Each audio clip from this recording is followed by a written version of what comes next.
پہلی بار ہو رہا ہے کہ IMF کا ایک وفد آیا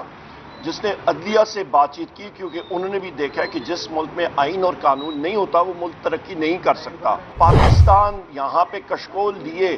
$1.5 ارب کا مطلوب ہے، اور وہاں پہ 2 سال کے اندر اس فیک رجیم کے دور میں اور کیئرٹیکرز کے رجیم کے دور میں آپ کا $29 ارب کیش میں ملک سے باہر چلا گیا کہ وہ سویلینز کا ٹرائل ہے وہ سویلین کورٹ میں ہی ہونا چاہیے، جو کہ دنیا میں ایک اسٹیبلشڈ پریکٹس ہے۔ پاکستان میں جمہوریت یا چاہیے تو ساری اپوزیشن پارٹیز انشاءاللہ اکٹھی ہوں گی، ہم لوگ ایک مہم چلائیں گے رمضان کے بعد، اور پاکستان تب ہی ترقی کرے گا جس وقت جمہوریت اور رول آف لا پاکستان میں ہوگا۔ فری اینڈ فیئر الیکشنز ہماری ڈیمانڈ ہے، اور انشاءاللہ تعالی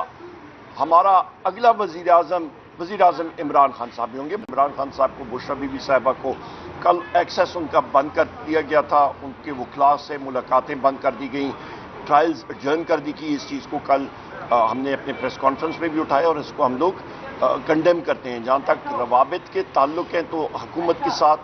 فرنٹ ڈور بیک ڈور کوئی کسی قسم کا کوئی رابطہ نہیں ہے۔ شاہ محمود قریشی صاحب ہو گئے، یاسمین راشد صاحبہ ہو گئی، میاں محمود الرشید صاحب ہو گئے، اعجاز چودھری صاحب ہو گئے، عمر چیمہ صاحب ہو گئے، حسان نیازی صاحب ہو گئے، ہمارے جتنے ملٹری کورٹس کے اسیران ہیں، ہمارے مختلف کیسز میں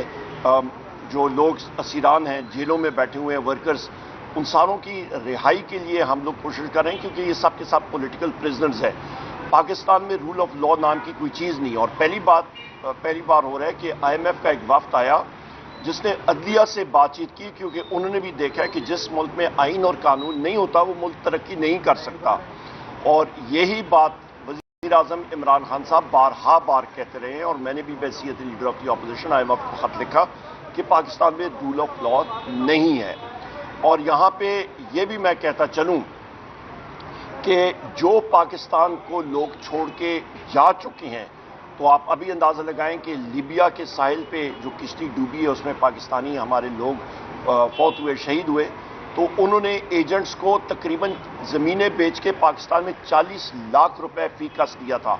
تو یہ فگر میں پہلے دیتا رہا ہوں، پہلے میں کوٹ کرتا تھا کہ 20 لاکھ لوگ ملک چھوڑ کے چلے گئے ہیں، اور فی کس انہوں نے 20 لاکھ روپے دیے، پر وہ ریٹس بھی ابھی ریوائز ہو گئے ہیں، 40 لاکھ روپے تک وہ ریٹ چلا گیا، اور اس کی آپ اوسطن یا کیلکولیشن کریں تو یہ تقریباً $29 ارب بنتا ہے۔ تو پاکستان یہاں پہ کشکول لیے $1.5 ارب کا مطلوب ہے، اور وہاں پہ 2 سال کے اندر اس فیک رجیم کے دور میں اور کیئرٹیکرز کے رجیم کے دور میں آپ کا $29 ارب کیش میں ملک سے باہر چلا گیا، کیونکہ بے روزگاری نہیں ہے، افراد زر، مہنگائی بڑھ رہی ہے، قوت خرید جو ہے وہ کم ہو گئی ہے، اور یہاں پہ حکومت اس نے فارم 47 جو ہے وہ اس کو مینیپولیٹ کر کے اور اپنے آپ کو انسٹال کرایا، اور آپ کل بھی دیکھیں، وہ کہتے ہیں چور چوری سے چلا جاتا ہے، ہیرا پھیری سے نہیں جاتا۔ کل سینٹ میں حکومت کے خلاف ووٹ ہوا، شبلی فراز صاحب اپوزیشن لیڈر سینٹ میں انہوں نے ووٹ کرایا، اور گنتی جو ہے وہ ڈیپٹی سینٹ چیئرمین نے اس نے ود ہیلڈ کر دی۔ میری عمر یہاں پہ سیاست میں اور پارلیمان میں الحمدللہ گزر گئی ہے، پر یہ پہلی بار میں نے دیکھا ہے کہ ووٹ کاؤنٹ ود ہیلڈ ہو رہا ہے۔ کیوں؟ کیونکہ اس کو بھی وہ ابھی فکٹیشس فارم 47 کی طرح اس کو بھی وہ چینج کریں گے۔ اس چیز کو ہم لوگ کنڈیم کرتے ہیں۔ ملٹری کورٹس کا سلسلہ جاری ہے، اس وقت بھی ہمارے وکیل بیرسٹر سلمان اکرم راجہ صاحب اس کو بڑی مہارت کے ساتھ لیڈ کر رہے ہیں، اور ہماری یہی یہاں پہ توقع ہوگی کورٹ کے ساتھ کہ وہ صحیح میرٹ پہ فیصلہ کریں گے، اور جو سویلینز کا ٹرائل ہے وہ سویلین کورٹ میں ہی ہونا چاہیے، جو کہ دنیا میں ایک اسٹیبلشڈ پریکٹس ہے۔ پاکستان میں جمہوریت یا چاہیے تو ساری اپوزیشن پارٹیز انشاءاللہ اکٹھی ہوں گی، ہم لوگ ایک مہم چلائیں گے رمضان کے بعد، اور پاکستان تب ہی ترقی کرے گا جس وقت جمہوریت اور رول آف لا پاکستان میں ہوگا۔ فری اینڈ فیئر الیکشنز ہماری ڈیمانڈ ہے، اور انشاءاللہ تعالی ہمارا اگلا وزیر اعظم عمران خان صاحب بھی ہوں گے۔ بہت شکریہ۔ مرایوت صاحب یہ بتائیں کہ یہ ججز تعیناتی کا معاملہ اگر دیکھیں تو سینئر خونی ججز کو نظر انداز کر کے جونیئرز کو چیف جسٹس کو تعینات کیا گیا، اور سپریم کورٹ بھی لے کر گئے، اس پر آپ کیا کہیں گے؟ لیکن جی 26ویں آئینی ترمیم کے تحت یہ چیز ہوئی ہے، اور 26ویں آئینی ترمیم سے ہم نے بائیکاٹ کیا تھا۔ وہ ایک انجینئرڈ امینڈمنٹ تھی جس کے اثرات جو ہیں وہ منفی ہیں، اور ہم نے کلیئر کٹ کہا تھا کہ جس وقت ہماری حکومت آئے گی اس کو انڈو کریں گے ہم لوگ انشاءاللہ۔ اور ایوب صاحب، مولانا فضل الرحمان صاحب جو ہے بار بار یہ گلے کر رہے ہیں اور الزام بھی لگا رہے ہیں کہ سب سے زیادہ دھاندلی خیبر پختونخوا میں ہوئی ہے، اور آپ کو کہتے ہیں کہ مالی غنیمت جو ہے پی ٹی آئی کو ملا ہے۔ نہیں کیا سوری، مالی غنیمت نہیں میں آپ سے اگری نہیں کرتا، میں اگری نہیں کرتا آپ سے۔ انہوں نے ایسی کوئی بات نہیں کی، انہوں نے کل جو سپیچ بھی کی تھی قومی اسمبلی میں، انہوں نے یہ بات کہی ہے جو ہم سارے کہہ رہے ہیں کہ بلوچستان کے 7 سے 8 اضلاع وہاں پہ حالات آپ دیکھ لیں، نہ پاکستان کا جھنڈا لہرایا جاتا ہے وہاں پہ اور نہ ہی قومی ترانہ وہاں پہ گایا جاتا ہے۔ اور یہ بات میں نے اسی جگہ سے، اسی پشاور ہائی کورٹ کے آپ میڈیا کے ساتھیوں کے سامنے 1 مہینہ پہلے بھی کہی ہے، اس سے پہلے بھی میں کہتا رہا ہوں، آج پھر ریپیٹ کر رہا ہوں، مولانا صاحب نے بھی کل قومی اسمبلی میں ریپیٹ کیا، اور خدا نہ خواستہ میرے منہ میں خاک پر وہ اضلاع آپ کے U D I unilateral declaration of independence کی آوازیں وہاں سے آنا شروع ہو گئی ہیں،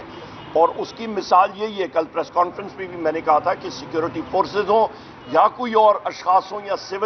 سویلینز ہوں، وہ ان اضلاع میں یا بلوچستان میں موو کرتے ہیں یا موومنٹ ہوتی ہے، ان کی پوری آرمڈ کانوائے بنتی ہے، کانوائے کے تحت وہ وہاں پہ موومنٹ ہوتی ہے، تو جہاں پہ موومنٹ لوگوں کی نقل و حرکت ہو وہ آرمڈ کانوائے میں ہو، تو اس کا مطلب ہے کہ وہاں پہ حالات بہت ہی زیادہ تشویشناک ہے۔ تو لہٰذا